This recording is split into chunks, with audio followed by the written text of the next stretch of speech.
अस्सलाम वालेकुम। आप देख रहे हैं प्रोग्राम मनीर अमन के साथ। साल 2025 का इख्तिताम हुआ, ड्रामाई अंदाज से हुआ, क्योंकि ये साल बहुत सारे मामलात से अपनी नौयत में मुख्तलिफ रहा, मुनफरिद रहा। साल 2026 में अब दाखिल हो चुके हैं। अब जानेंगे ये कि आप बिल्कुल। साल 2026 सियासी एतबार से, जियोपॉलिटिक्स के एतबार से कैसा गुजरेगा। बहुत सारे अहम सवाल आते हैं, क्योंकि इस वक्त खत्ते की अगर बात करें, बशमूल पाकिस्तान में जो तब्दीलियां हो रही हैं, पाकिस्तान के अतराफ जो पड़ोसी ममालिक हैं वहां बहुत कुछ हो रहा है, ईरान की सूरत हाल, यूनाइटेड अरब एमिरेट्स, अरब ममालिक के दरमियान जो कुछ हो रहा है, फलस्तीन गजा में जो कुछ हो रहा है, और एक आलमी तौर पर एक मंजरनामा जो तब्दील हो रहा है। सवाल से गुफ्तगू करने का हमारे साथ ज्वाइन करें, किसी तारफ के मोहताज नहीं, जनाब फैसल मोहम्मद साहब, इंटरनेशनल मीडिएटर। फैसल साहब, अस्सलाम वालेकुम। वालेकुम अस्सलाम। फैसल साहब, आप पहले तो 2025 का साल बहुत कुछ हुआ, जंगें भी हुई, हालात भी तब्दील हुए, सियासी तौर पे भी बहुत सी तब्दीलियां हुई, खत्ते में बहुत तब्दीलियां हुई। कैसा आपने इसको, अगर मैं कहूं, आपने कैसा इसको देखा साल 2025 को? बिस्मिल्लाहिर्रहमानिर्रहीम। देखिए, मुख्तलिफ तजिया निगार और मुख्तलिफ जो नज़र रखते हैं मामलात के ऊपर, उनकी अब मुख्तलिफ राय है। लेकिन मेरे नज़दीक मैं समझता हूँ कि ये साल जो है बड़ी परेशानियों का बायस है, बना है, बल्कि जो गुज़रा है हमारा 2025, और उसमें कहीं से भी आपको कोई अच्छी खबर जो है आपको नहीं मिली होगी। अब जहाँ तक बात है कि मुख्तलिफ़ ममालिक हैं, मुख्तलिफ़ रियासतें हैं, मुख्तलिफ़ आलमी इस्टेब्लिशमेंट है, जिनके अपने-अपने प्लान्स होते हैं, जो प्रोग्राम्स होते हैं, वो अपने प्रोग्राम्स को और अपने प्लान के तहत तो यही बताते हैं कि हालात बहुत अच्छे थे, हमने ये अचीव किया, हमने ये अचीव किया। लेकिन बुनियादी तौर पर अगर आप उसको सही मानों में गैर जानिबदाराना तौर पर अगर देखना चाहें, तो आप ये देख सकते हैं कि किसी भी ममलिकत या किसी भी रियासत की अवाम की हालत कितनी बेहतर हुई है। वहाँ की जीडीपी कितनी अच्छी हुई है, उनका दिफा कितना मजबूत हुआ है, उनकी सरहदात कितनी महफूज़ हैं। अगर इस बुनियाद जो हकीकत में एक स्टेटस होता है चेक करने का, अगर आप वो इस तरह देखेंगे तो आपको नज़र आएगा कि पूरी दुनिया के अंदर जंगें जो है ना कहीं न कहीं चलती रहीं। जंगें हुई नहीं, बल्कि जंगें अभी भी जारी हैं। वो एक इंडिया पाकिस्तान की एक जंग थी जो बज़ाहिर 4-5 दिन या 6 दिन चली, और उसके चलने के बाद वो ख़त्म हो गई। लेकिन आप देखें कि वो टेंशन अभी भी है और जंग अभी भी, मैंने आपको याद होगा, जब आपसे गुज़िश्ता भी कल साल मैंने 1-2 साल पहले भी आपसे जब बात की थी, उसमें आपके एक और सहाफ़ी भी थे उनके साथ, तो मैंने आपसे कहा था कि 2025 और 2026 में ये बड़ी-बड़ी तब्दीलियों का साल होगा। तो हम्म। मैं समझता हूँ कि मेरे नज़दीक तो मैं परेशानियाँ ही देख रहा था 2025 में, और कंटिन्यूटी जो है मैं देख रहा हूँ इसकी 2026 में भी। बल्कि 2026 के अंदर जो है इसमें हालात जो है मज़ीद ज़्यादा ख़राब होंगे। मशरिक़ वस्ता के अंदर हालात ज़्यादा ख़राब हो सकते हैं। इस हमारे खित्ते के अंदर भी है जो हालात बहुत ख़राब होंगे। यानी अगर आप मुझसे पूछे तो बज़ाहिर मैं कहूँगा कि 2025 जो है ना, वो परेशानियों का साल था, और ये परेशानियाँ जो है अभी भी जारी और सारी हैं, और इसमें इज़ाफ़ा होगा। मतलब आपने कहा परेशानियां जारी हैं, इजाफा होगा, जंगे भी हैं, वो भी होगा, लेकिन एक एतबार से जेन जी का साल भी था 2025 का, और अब लगता है कि आने वाला वक्त भी जेन जी का है। हमने बड़े पैमाने पे प्रोटेस्ट देखे, इंडिया में देखा, बांग्लादेश में देखा, श्रीलंका में देखा, मुतअद्दिद ममालिक में देखा, तख्ते पलटते हुए देखे, ईरान में इस वक्त की कुछ सूरत हाल नजर आ रही है। अब एक क्या हो रहा है सर, ये जेन जी जो फिनोमेना है, कि 2026 में कैसे देख रहे हैं आप? तो देखिए, जेन-ज़ी का जो मसला है वो एक ये है कि जो यूथ है, जो नौजवान नस्ल है, उन्होंने, जैसा भी आपसे मैंने कहा ना, कि 2025 के अंदर जो है पूरा लोगों ने देखा कि जो मैंने कही कि एस्टेब्लिशमेंट तो कहते हैं कि बड़े कामयाब हैं, लेकिन वही ना कि इंसान की जब बुनियादी सहूलियात पूरी नहीं होती, जब उनके बुनियादी मसाइल हल नहीं होते, जब उनके अतराफ में इंसानी हकूक़ की वायलेशन होती है, तो जो नई नस्ल होती है वो उसको बहुत ज़्यादा महसूस करती है। और अब के एक ऐसे दौर के अंदर, जबकि आपको पता है कि डिजिटल दौर है, खबरें छुपाने की कोशिश की जाती है, लेकिन कहीं न कहीं से मिल जाती हैं। तो जो जेन-ज़ी का जो इस वक़्त एक फिनोमेना आया है, वो इसीलिए आया है कि नई नस्ल जो है डिजिटल दुनिया से, अब दुनिया सिमट गई है, तो हर मरे को पता लग गया है, लोग एक-दूसरे के साथ कनेक्टिविटी में आ गए हैं। तो इसलिए मैं समझता हूँ कि जेन-ज़ी का इश्यू हुआ है, और आपने जैसा भी जिन ममालिक का आपने नाम लिया है, वहाँ पर यूथ जो है उठी है, और उठने के बाद उन्होंने कोशिश की है, क्योंकि लोग, अब नौजवान नस्ल ये समझती है, क्योंकि अब उनके पास एक वो आ गया ना, जैसे एक आला होता है ना चेक करने का, कि भाई पिछले 10 साल पहले हम क्या थे, हमारे जब आवाज़दार थे, या 25 साल पहले क्या थे, और आज हम क्या हैं। वो अब वो एक डिजिटल आ गया है, एक हर एक के पास मोबाइल है, हर एक के पास इंटरनेट की सहूलत है। तो लोग चेक करने लगे कि नौजवान नस्ल ने ये फैसला किया, वो समझने लगे कि जिस तरीके से हमें अब चलाया गया है, ये इस तरह मामला नहीं चलेगा, बल्कि हमें खुद जो है अपने तौर पर अपने लिए कुछ करना पड़ेगा। क्योंकि एक नई जो नस्ल के अंदर एक अप्रोच आई है ना कि खुद कुछ करने वाली, ये चीज़ ऐसी है। लेकिन अब इसमें ये है कि इसको कंट्रोल करना है, कि हम्म। ऐसा तो नहीं, खुद कुछ करने वाली चीज़ है तो बड़ी अच्छी, मतलब एक इसकी मिसाल एक बच्चे की तरह है, कि हम्म। अगर एक बच्चा सोचता है कि मैं कुछ करूँ, वो कोई तजुर्बा करना चाहता तो ये जो सीनियर्स का काम होता है, मुइब्बतुल लोगों का काम होता है कि उस तजुर्बे को देखें कि तजुर्बा ऐसा तो नहीं कि वो कोई ऐसी चीज़ बना के बम बना दे, अपने आप को भी मार ले और साथ में घरवालों को भी खत्म कर दे। तो ये जेन ज़ी का इश्यू आया है तो है, लेकिन अब ये है कि इसको जो सियासतदान है या जो मुल्क जो बैनुल-अक़वामी जो है, मतलब एस्टेब्लिशमेंट है, उनको देखना पड़ेगा कि कहाँ तक इसको वो पॉज़िटिव वे में इस्तेमाल कर सकते हैं। ऐसा ना हो कि इन लहर को भी अगर वो एस्टेब्लिशमेंट अगर अपने लिए इस्तेमाल करेंगी, तो मैं समझता हूँ कि ये फिर मज़ीद दुनिया के लिए खतरा हो। मतलब आपने कहा कि दुनिया के लिए खतरा। चले मैं जरा एक एक करके डाइसेक्ट करते चलते हैं ना। इस वक्त दुनिया में जो हॉट एरियाज हैं, खासतौर पर बर्निंग इश्यूज हैं, और वो सारे इश्यूज जो पाकिस्तान से लिंक हैं। सबसे पहले बात करते हैं ईरान में। ईरान इसराइल जंग हुई 2025 में, और बड़ी जंग हुई। रॉकेट्स, मिसाइल्स, न्यूक्लियर फैसिलिटीज, क्या कुछ हमने देखा, क्या कुछ सुना। अब ईरान में एक रेवोल्यूशन की बात हो रही है एक बार फिर से। वहां पे इस वक्त ग्राउंड रियलिटी क्या है, और ये जो है पाकिस्तान के लिए कितना अलार्मिंग होने जा रहा है? देखिए, मैं आपको एक बात बताऊं कि पाकिस्तान हो गया, ईरान हो गया या अफगानिस्तान हो गया, ये 3-4 ममालिक, ये 3 ममालिक जो हैं, ये अगर नक्शे में आप देखें तो बड़े एक अहम इनके के स्ट्रेटजिकल पॉइंट के ऊपर ये मौजूद हैं, उसमें पाकिस्तान की बहुत बड़ी अहमियत है।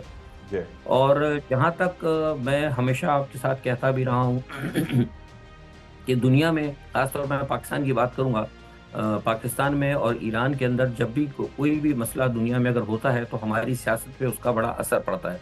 उसकी वजह ये है कि जो बैनुल-अक़वामी ताकतें हैं, उन्होंने मुसलमानों को से कहते हैं कि तक़सीम करके डिवाइड एंड रूल के हवाले से शिया सुन्नी में और दीगर उसमें हमें बड़ा इस्तेमाल किया है। तो अब ये जो ईरान के अंदर जो मसला खड़ा हुआ है, आपने कहा कि ये क्या है इश्यू, देखिए मसला ये है कि ईरान जो है, आपको पता है कि मैंने आपसे कहा था कि इस वक़्त जो ग्रेटर इसराइल की बात हो रही है, जिसमें आपसे पिछले मैं काफ़ी आपके प्रोग्राम में पे खुल के बात कर चुका हूँ, आपके नाज़रीन को याद होगा, और मुख्तलिफ बैनुल-अक़वामी प्लेटफ़ॉर्म पे भी मैं कहता रहा हूँ, वो काम जो है चल रहा है। कुछ लोग कह रहे थे कि ऐसा नहीं होगा, मैंने आपको कहा था कि ट्रंप का जो दूसरा दौर है, वो बुनियादी तौर पर ग्रेटर इसराइल के हवाले से होगा।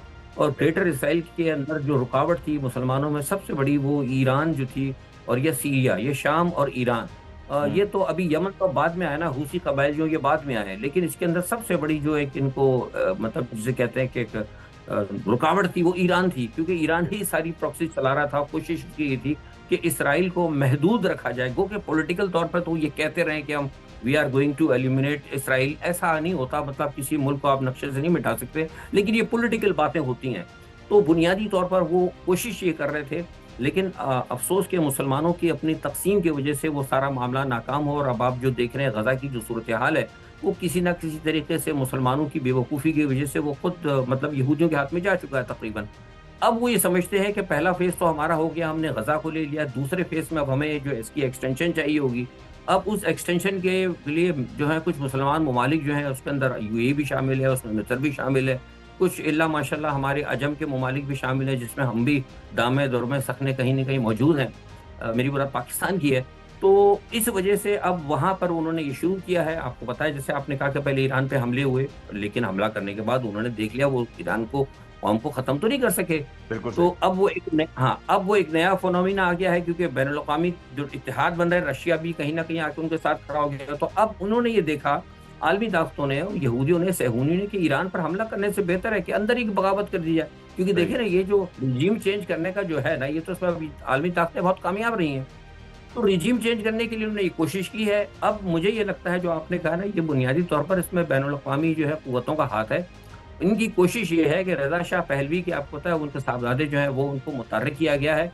वो आ गए हैं ईरान में। कोशिश ये की जा रही है कि बगैर किसी जंग के अगर इनको मुतहर्रिक करके अगर वहाँ पे रिजीम चेंज करा दी जाए, बगावत करा दी जाए, तो ये है कि फिर वो ले आएँगे। और आज ही अभी जब आपसे मैं बात कर रहा हूँ, 1-2 तकरीबन कोई 2 घंटे कल या 3 घंटे कबल वहाँ बहुत ज़बरदस्त झड़प हुई है अभी, जी। मुतहारिब ग्रोहों के अंदर, जिसके अंदर कुछ काफ़ी लोगों के मारे जाने की, और इत्तलात ये हैं कि वहाँ पे चीज़ों को छुपाया जा रहा है। हुँ। तो ये बुनियादी तौर पे ईरान की जो सिचुएशन है वो ये है कि बैनुल-अक़वामी क़ुव्वतों का हाथ है, और ये सारी बैनुल-अक़वामी क़ुव्वतें जिस वक़्त जो मुतहर्रिक हुई हैं सारी मुस्लिम दुनिया के अंदर, चाहे ख़्वाह वो अरब हो, चाहे हमारा मुल्क हो, वो बुनियादी तौर पर उसकी वजह यही है कि मुसलमानों के अपने बाहमी इख्तिलाफ़ात और हमारा एक प्लेटफ़ॉर्म पर इकट्ठा ना होना। फैसल साहब, आपने बिल्कुल ये बात कही कि मुसलमानों के इख्तिलाफ़ात, लेकिन ये ट्रेंड्स भी नज़र आ रहे हैं कि अगर आप देखें लीबिया की सूरत-ए-हाल, दीगर मुस्लिम ममालिक की सूरत-ए-हाल, सीरिया की सूरत-ए-हाल, ऐसा लगता है कि इस वक़्त जो वो इकबाल का शेर है ना कि बर्फ़ गिरती है तो महज़ मुसलमानों पे, ऐसा लग रहा है कि इस वक़्त सारा का सारा जो फ़ोकस है वो मुस्लिम वर्ल्ड पे आ चुका है। और कहीं न कहीं आप कतर की बात करें, जिस मुस्लिम मुल्क की बात करें जहाँ आपको लगता है कि वो एक स्ट्रॉन्ग एंटिटी हो सकते हैं, वहाँ ये अनार्की हो जाती है, वहाँ पे या कुछ ऐसी सिचुएशन हो जाती है, and Pakistan is no exception to that. क्या वजह है कि ये सब कुछ फ़ोकस मुसलमानों में ही हो रहा है? देखिए, उसकी 2 वजूहात हैं। मसला ये है कि अल्लाह ताला ने दुनिया के तमाम जितने भी मुस्लिम ममालिक हैं, उनको आपको पता है कि बड़े वसाइल से अल्लाह ताला ने नवाज़ा है। जितना आप देख रहे हैं मादनियात है, पेट्रोल है, ये दुबई वगैरह हो गया, यूएई हो गया, इनके पास क्या है? कहाँ से आया है सोना? ये जी। सोना इनके पास तो कुछ नहीं है। ये तो सारे सहरा के सहरा थे।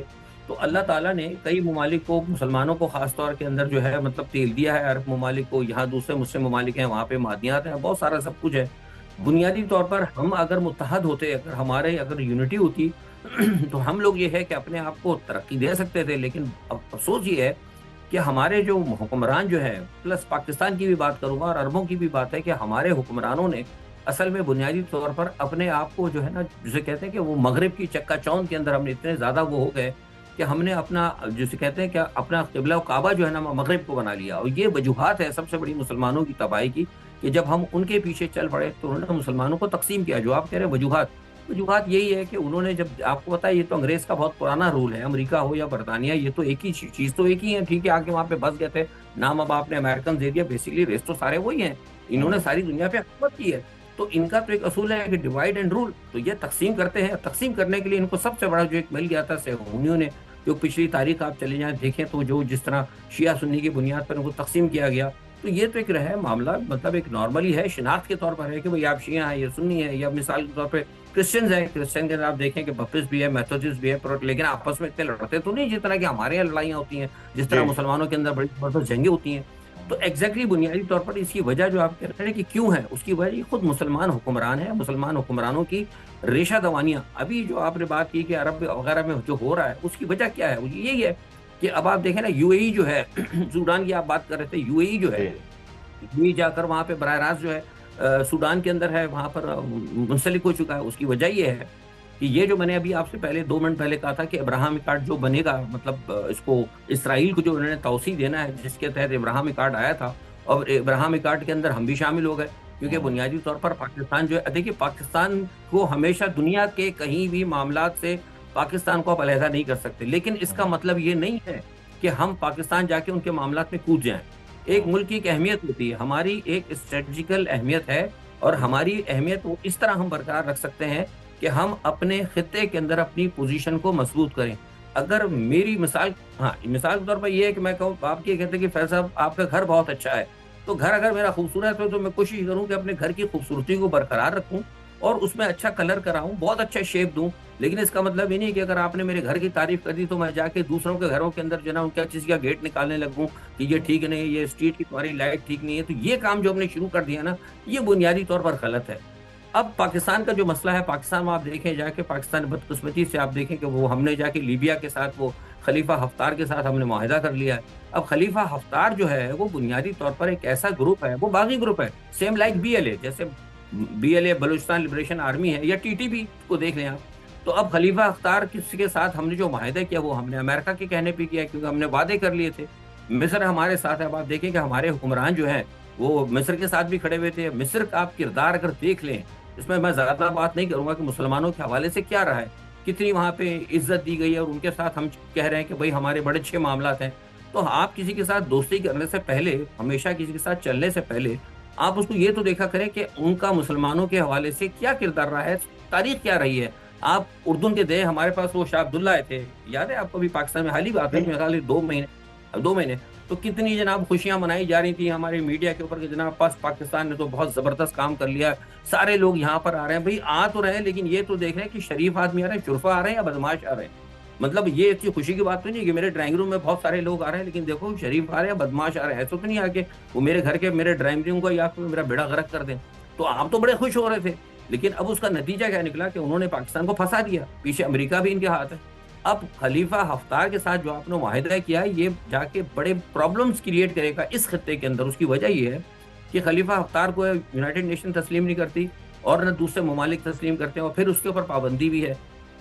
मिस्र के कहने के ऊपर और यूएई के कहने के ऊपर हमने जाके उनसे मुआहिदा कर लिया, तो उसका मतलब ये होगा कि हमने बैनुल-अक़वामी सतह के ऊपर हमने बैनुल-अक़वामी सतह पर यूनाइटेड नेशन के कानून की वायलेशन कर दी। अब अगर हम यूनाइटेड नेशन के कानून की सरेआम वायलेशन कर देते हैं, तो हम किस तरह कहेंगे कि भारत जो है उसने जो 307 का जो कर लिया है कश्मीर के ऊपर, हम उसको कैसे कह सकते हैं। अब देखिए ना कहीं चीजें कनेक्ट होती जा रही है, एग्जैक्टली। तो आने वाले दिनों में आप देखिए कि इसके बड़े असरात होंगे। अब इसी तरह बीएलए का इशू हो गया।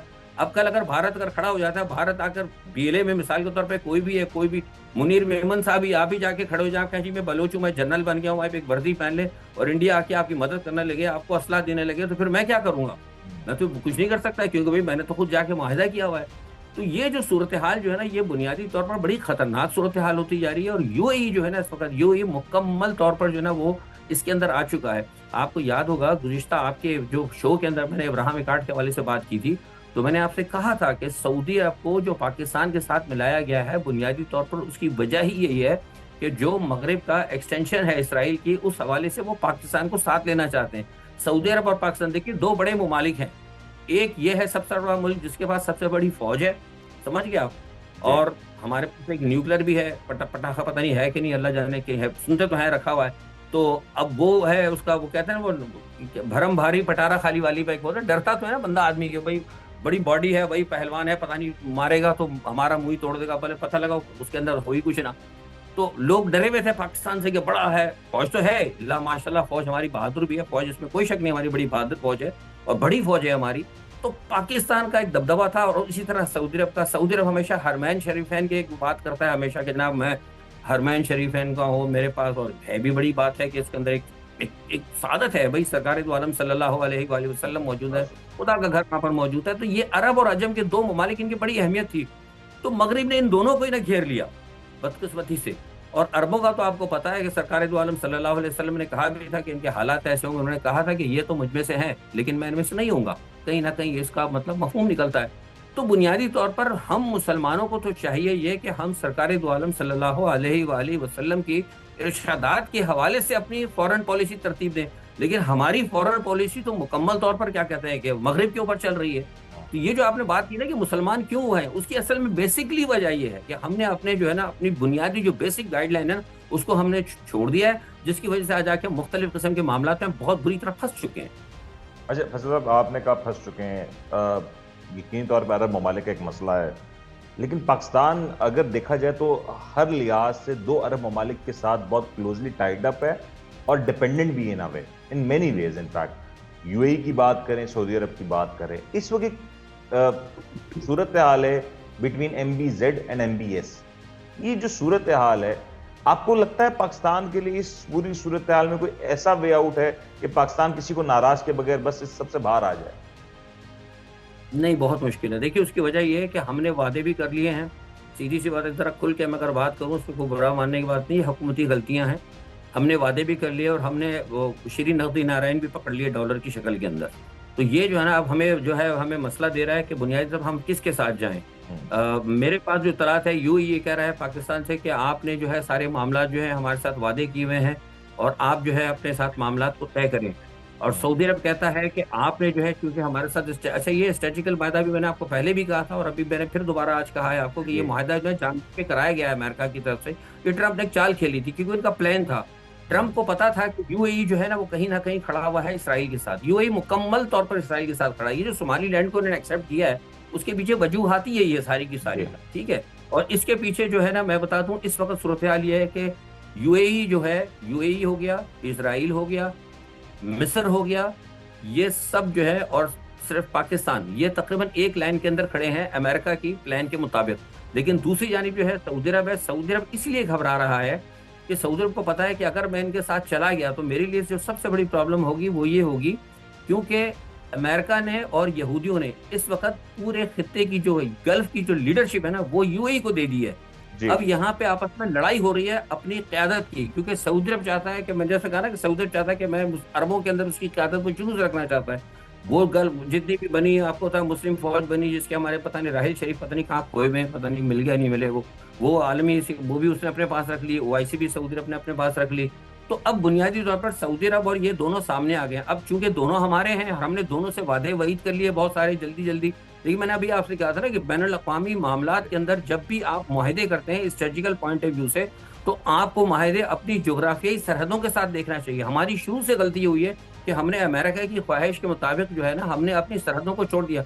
बैनुल अक़वामी जो है ना खारजा मामलात के अंदर हमेशा आपकी डिप्लोमेसी जो है, वो इंटरनेशनल रिलेशन जो होती है, वो आपकी सरहदों के हिसाब से होती है। अब राइट। सरहदों में आप देख लें, भारत हमारा सबसे अच्छा पड़ोसी है, हमारा दुश्मन है लेकिन सबसे बड़ा मुल्क है। बिल्कुल ईरान सही। हमारा है, ईरान के साथ भी हमारे कुछ मामला शिया सुन्नी के मामला पे गड़बड़ चल रहे हैं। अफगानिस्तान से भी हमारे मामला गड़बड़ चल रहे हैं। भारत हमारा वैसे ही दुश्मन है। तो आप मुझे बताइए, चीन है तो चीन के साथ मामला वो भी कहीं ना कहीं गड़बड़ है। तो ये मैं समझता हूँ कि इस वक़्त जो है पाकिस्तान जो है बहुत बुरी तरह फँस चुका है। जो आप कह रहे हैं कि क्या हमको निकल जाएँगे, ऐसा नहीं है, बहुत मुश्किल होगा ये पाकिस्तान का निकलना जो है, बहुत मसला होगा। और यहाँ पे आकर पाकिस्तान बहुत बुरी तरह फँस गया है, क्योंकि अब फैसला पाकिस्तान को करना है, क्योंकि आलमी ताकतें कह चुकी हैं कि अरब का जो गल्फ़ का जो किरदार होगा वो यूएई को दिया जाएगा, जबकि सऊदी अरब जो है अपनी जो बका है या अपना जो स्टेटस है उसके लिए वो लड़ रहा है। अब पाकिस्तान को फैसला करना है वो किसके साथ खड़ा होगा। जिसके साथ पाकिस्तान खड़ा होगा तो कहीं न कहीं लड़ाई होगी। और आपको पता है कि यमन के अंदर जो है मसला जो है, यमन में अब पाकिस्तान के ऑलरेडी फौजी मौजूद हैं। एक बात मैं आपको और खबर दे दूँ कि पसे पर्दा जो है ना, सऊदी अरब ईरान के साथ जा रहा है मिलने के लिए। देखिए दोबारा वो बात जो चाइना ने की थी, आपको याद है, फिर जी, पहले भी जी, मैंने जी। ये बात कही थी।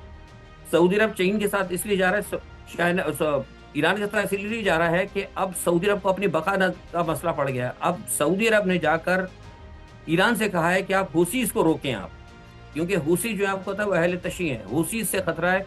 सऊदी अरब ने ईरान को कहा है कि अगर हूसीस को अगर आप रोक देंगे तो हम आपके साथ पैक्ट करने के लिए तैयार हैं। तो अब कहीं न कहीं सऊदी अरब और ईरान भी आ रहा है। अब ईरान का मैंने आपको बताया कि वहाँ हुकूमत का तख्ता उलट रहा है। तो ये बड़ी टिपिकल सिचुएशन है। अगर आप छोटा से तमाम बातों को अगर सम अप करें, तो एक ही मैं इसको दरिया में जो कूज़े में बंद करूँगा, ये है कि हम बहुत बुरी तरह फँस चुके हैं। अच्छा फैसल साहब, एक बात ये हो गई जियोपॉलिटिकल एतबार से कि बहुत ज़्यादा इस वक्त सिचुएशन तब्दील हो रही है, रैपिडली तब्दील हो रही है और उसके असरात पाकिस्तान पे भी हैं। आखिरी सवाल ये कर देता हूं कि जब इतना कुछ हो रहा है, पाकिस्तान कितना तैयार है इसके लिए? और सबसे इंपॉर्टेंट सवाल, जो पाकिस्तान में एक पॉलिटिकल तब्दीली की बात हो रही है, हो सकता है शायद ये कहा जा रहा है कि ये साल शहबाज शरीफ साहब का बतौर वजीर आजम ये साल ना हो, शायद बिलावल जरदारी साहब इसमें बतौर वजीर आजम आ जाएं। ये भी कहा जा रहा है कि साल 2026 में इमरान खान साहब की रिहाई मुमकिन है और शायद तहरीक इंसाफ एक बार फिर से पावर में आ सकती है। सर, पाकिस्तान में इस वक्त क्या कुछ हो रहा है और what's your insight about this कि 2026 पाकिस्तान के लिए कैसा होगा, तहरीक इंसाफ पीटीआई के लिए कैसा होगा? सर, तहरीक इंसाफ का तो मामला बहुत अभी पीछे आ जाता है। पाकिस्तान के लिए 2026 बहुत ख़राब होगा, ये मैं आपको पहले बता रहा हूँ, क्योंकि मैंने आपको हमेशा एक लफ्ज़ में कहा है कि मैं कभी भी हवा में तीर नहीं चलाता। बहुत सारी चीज़ जो है टेबल्स के ऊपर, ना ही मैं को मतलब मुस्तक़बिल की मतलब को पेशन गोइयाँ करता हूँ। बहुत सारी चीज़ें हैं जो हमारे ज़राए हमें बता देते हैं। पाकिस्तान के लिए जनाब हमारे लिए जो मेरे पास जो इत्तलात हैं वो बहुत ज़्यादा ख़राब हैं। एक तो ये है कि 2026 आपका भारत के साथ एक बहुत बड़ी जंग होने वाली है। आपने अपनी गलत पॉलिसीज़ की वजह से, हमने अपनी गलत पॉलिसीज़ की वजह से जो है, जो एक मैंने आपको याद है पिछली दफ़ा भी कहा था कि हमारे पास अगर कोई ये पूछे कि आपने 2025 में क्या किया, तो हमारे पास तो एक ही कारकर्दगी है, वो ये है कि हमने भारत के 6 जहाज़ गिरा दिए। भई आपने 6 जहाज़ गिरा दिए, 7 जहाज़ गिरा दिए, लेकिन नतीजे में आप अपने सिंध-तास माहिदा खो दिया अपना। अब सिंध-तास माहिदा आप वो भारत पानी बंद कर रहा है पाकिस्तान का। आपको याद होगा कि हम नहीं कहते थे कि अगर पानी जो है वो हमारी रेड लाइन है। याद है आपको ये बात यहाँ बिल्कुल कही बिल्कुल जाती थी। बिल्कुल। वो कहते थे कि आप बातें ना करें, आप इस तरह करके किसी को इश्तिहाल ना दें। लेकिन चूँकि पीछे हमारे ट्रम्प बहादुर थे, उन्होंने हमें चाबी भरी हुई थी फरवरी के आने के बाद। मैंने आपको पहले सारी डिटेल बता चुका हूँ कि हमने किस तरह ट्रम्प से राब्ते किए। तो हम उनकी चाबी हमें भरी हुई थी, तो हम जनाब वो मुसलसल इश्तिहाल दिलाते गए। फिर हमने तकरीरें भी की हैं, वो हमारी शहर है वो पता नहीं कौन-सी दिल की रह वो। तो वो नतीजा क्या हुआ कि वो जंग के ऊपर मत है, जो जंग होने के बाद ये है कि अब हम खुश हो रहे हैं कि हमने 6 जहाज गिरा दिए, पानी उन्होंने हमारा बंद कर दिया, उन्होंने कहते कि जनाब हम तो अब नहीं खोलेंगे, उन्होंने मनसूख कर दिया, उन्होंने कहा जाए, हम अदालत वदालत किसी को नहीं मानते, समझ गए। अब तो फिर पाकिस्तान ने बिल्ला माशाल्लाह यूनाइटेड नेशन की एक रेजोल्यूशन को वायलेट कर दिया, तो अब तो मैं समझ ले कि जंगल का कानून आस्ते आस्ते जिस राइट इज माइट वाली बात हो रही है। तो अब वो 8 डैम वो वहां बना रहे हैं पाकिस्तान के पानियों पे, तकरीबन ऐलान भी हो चुका है, कुछ पे काम भी शुरू हो चुका है। तो मुझे तो लगता है जो आप कह रहे हैं कि पाकिस्तान का क्या हाल होगा, अगले 2 साल बाद पाकिस्तान जो है ना मुकम्मल तौर पर कहत का शिकार हो जाएगा। ये मैं आपको बहुत पहले से कहता रहा हूँ, 2023 से मैं कह रहा हूँ कि ये हमारी गलत पॉलिसीज जो है ना, हम 2026 के अंदर पाकिस्तान के 27 के और 26 और 27 में पाकिस्तान के अंदर बहुत बड़े पैमाने पे खुराक का मसला पैदा होगा, नंबर 1। दूसरा ये मैं आपसे कह रहा हूँ कि हालात तो इसलिए खराब होंगे कि अभी आपके पास 4 या 5 दिन की आपने जंग देखी थी भारत के साथ, हमारा क्या हाल हो गया था, मार्केटों के अंदर सामान बिल्कुल खत्म होने लगा था। अब ये जो जंग होगी ना, कम से कम ये 1 महीना 1.5 महीने पे जाएगी, पाकिस्तान के पास खुराक की इतनी बड़ी जबरदस्त क्या कहते हैं किल्लत हो जाएगी। आपने क्या किया है, आपके पास क्या है, मतलब हम सिवाय हमारे मीडिया पे लोगों से झूठ बोला जाता है, हमारे पास क्या चीज है, हमारे पास तो कुछ भी नहीं। अगर 1 महीना का जंग चल जाए तो हम कहाँ से हमारे पास तो आज इस वक्त जो है पाकिस्तान में खाने के लाले पड़े हुए हैं, हमारे पास तो कुछ भी नहीं है। और फिर सबसे बड़ी बात है कि 70 साल आपको पाकिस्तान को बने हुए, सिवाय आपने एस्टेब्लिशमेंट के जूते चाटने के अलावा सियासतदानों ने क्या किया। हमारे पास 70 साल में सिर्फ एक ट्रैक बना हुआ है, वही ट्रैक जो अंग्रेज बना कर गया था रेलवे का। अगर कल को भारत के साथ जंग होती है, खुदा ना खासा गॉड फॉरबिड, मैं नहीं कहता, अगर उसने कहीं हमारी रेलवे लाइन उड़ा दिया, 2-4 पुल उड़ा दिए, तो हम क्या करेंगे। लेकिन हमारी रेलवे लाइन जो है, रेलवे जंग के अंदर बड़ी जबरदस्त लॉजिस्टिक होती है। अब हम मुसलसल कहते हैं, टेलीविजन पे आते हैं हमारे हुक्मरान कि हम जंग के अंदर हैं, हम बड़े, हम ये हैं, हमारे बहुत हालात खराब हैं, हम बहुत है, हमने इसलिए सियासी मामला को दूर कर दिया है कि इस वक्त हम हालत है। तो भाई आपने हालत जंग पैदा क्यों की है अपने लिए। सही। तो सारे जो है ना मामला पाकिस्तान के बहुत ज्यादा खराब हो रहे हैं, सऊदी अरब की वजह से मामला खराब है। दूसरा फिर हमने ट्रंप के पीछे लग के हमने खामा खा बिला वजह जाके, आपको पता है कि ये जो अफगानिस्तान का मामला है, ये भी हमने इमरान खान की आप बात कर रहे थे, हमने इमरान खान को इक़्तिदार से दूर रखने की खातिर जो है हमने जाके ट्रंप से हाथ मिलाया था। आपको पता है कि सब लोग कहते थे कि ट्रंप आएगा तो इमरान को छोड़ देगा, और ये प्लान था ट्रंप का। लेकिन हमने जाके बदकिस्मती से कहा कि सर वी आर रेडी, आप अगर परेशान हैं कि आप समझते हैं कि अफगानिस्तान से निकलवाने के, क्योंकि इमरान खान के ऊपर ये बात थी कहीं ना कहीं कि पाकिस्तान के कुछ लोगों के भाई इन्होंने अफगानिस्तान के अंदर सहूलत दी अमेरिका को निकलवाने के लिए, एक लंबी कहानी है जनरल फैज हमीद की। भारत इन्होंने जाके ऑफर कर दी कि जनाब ठीक है, हम जो है वी आर रेडी टू, हम जो है रिजीम चेंज कर देंगे अफगानिस्तान की। तो ट्रंप ने कहा अच्छा जी आप तो बहुत अच्छे आदमी हैं, आइए जी खाना वाना खाइए, लंच वंच किया, उन्होंने सारा इनको पटा पकड़ा दिया। अब हमारी क्या औकात है, हम किस तरह जाके हम रिजीम चेंज करेंगे वहां पे जाके। उस रिजीम चेंज करने के लिए हमने जाके बम्बारियां, आपको पता है बम्बारी करनी शुरू कर दी, और हमने बम्बारी करनी थी, हमने सारे खराब हालात करने थे, इसीलिए हमने अफगानियों को यहाँ से निकाला है। वरना आप अंदाजा लगाना, अगर 50 लाख अफगानी यहाँ बैठा और आप जाकर अफगानिस्तान पर बम्बारी कर तो पाकिस्तान का क्या हाल होता।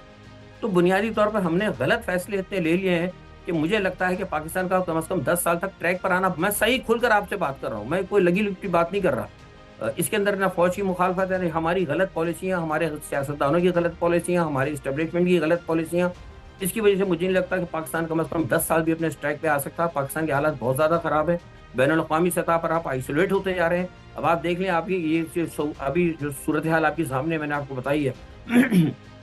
अब मुझे लगता है कि अगर इस तमाम सूरत हाल से निकलना है, इमरान की तो बात चलिए बाद में आ जाती है कि इमरान का क्या होगा, पाकिस्तान के लिए बेहतर ये होगा कि अमेरिकन पॉलिसी से हाथ खींच ले, इनको बाय बाय करे कि जनाब हम आपके लिए नहीं कर सकते। क्योंकि अमेरिका जो है ना, देखिए वाहिद एक सुपर पावर है जो आपके मामलात के अंदर दखल देती है और आपकी चीज़ों को खराब करती है और आपको इस्तेमाल करती है। चाइना किसी हद तक बेहतर है, देखिए चाइना टेक्नोलॉजी देता है, आपको पता अपने मुल्क में लगा लो। चीन का मैंने आपको याद है, आपसे बहुत पहले मैं कई सालों से कह रहा हूँ कि चीन के साथ जो है मामला, अगर चीन और रूस के साथ दुरुस्त हो जाते तो आप यकीन करें आज पाकिस्तान के हालात नहीं होते।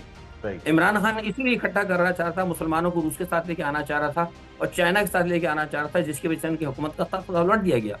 तो अब यहाँ तक बात आ गई आखिर में इमरान खान की। देखिए इमरान खान का तो मुझे नहीं लगता कि जब तक मौजूदा रजीम है, यह भी आप देखें ना, हमारे जो हाफिज साहब हैं उन्होंने तादम मर्ग जो है CDF का ओहदा संभाल लिया है। तो वो ओहदा उन्होंने क्यों संभाला है, इसलिए कि वो चाहते हैं कि सारे मामला को हम खुद अपने साथ लेके चलें। और अभी तक जब मैं आज आपसे बात कर रहा हूँ, मेरे पास जो मेरे इत्तलात हैं, जो मेरी ज़राए इत्तलात दे रहे हैं, उसमें इमरान खान की रिहाई का कोई भी अभी तक कोई फैसला नहीं हुआ। हाँ, हो सकता है कल हो जाए, खुदा ना खास्ता कल। वो लोग कह रहे थे जनाब बस अब जंग हो गई, जंग के होते ही इमरान खान छूट जाएगा। लोग कह रहे थे कि ट्रंप आएगा तो इमरान खान छूट जाएगा। मैंने कभी भी नहीं कहा, मैंने कहा कि नहीं, अगर उन्होंने इमरान खान को बंद करना होता था, इमरान खान की जिद की वजह से तो उन्होंने पाकिस्तान को खड्डे में डाल दिया। आप समझ रहे हैं, तो इमरान खान की मुझे फिलहाल जो है मतलब अभी रिहाई फौरी तौर पर नजर नहीं आती। हाँ, फैसले अल्लाह की जानिब है, हो सकता है कल अल्लाह ताला कह दे तो वो कल हो जाए, लेकिन आज की बात मैं कर रहा हूँ। आज की तारीख तक 2 जनवरी 2026 तक इमरान खान की रिहाई का कोई फैसला नहीं हुआ। और जहां तक ये है पीटीआई दोबारा आ जाएगी, तो पीटीआई की कोशिश ये की जा रही है कि पीटीआई के अंदर से कुछ क़यादत, कुछ लोग ऐसे निकाल लिए जाएं, उनको निकाल कर उनको किसी तरीके से लाकर बैठा दिया जाए, एक नई पीटीआई निकाली जाए। लेकिन ये मैं आपको बता रहा हूँ कि ये चीज़ अब नाकाम हो जाएगी, क्योंकि पाकिस्तान के अंदर जिंजी वाली जो बात आपने की है वो अब पैदा हो चुकी है।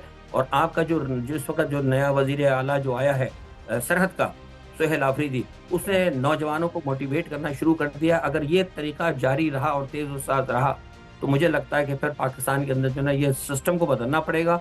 नवाज शरीफ चले जाते हैं, शहबाज शरीफ चले जाते हैं, बिलावल आते हैं, पाकिस्तान की सूरत हाल कभी नहीं तब्दील होगी उस वक्त तक जब तक कि आपका निज़ाम तब्दील ना हो। चेहरों की तब्दीली से पाकिस्तान जो है सही होने वाला नहीं है।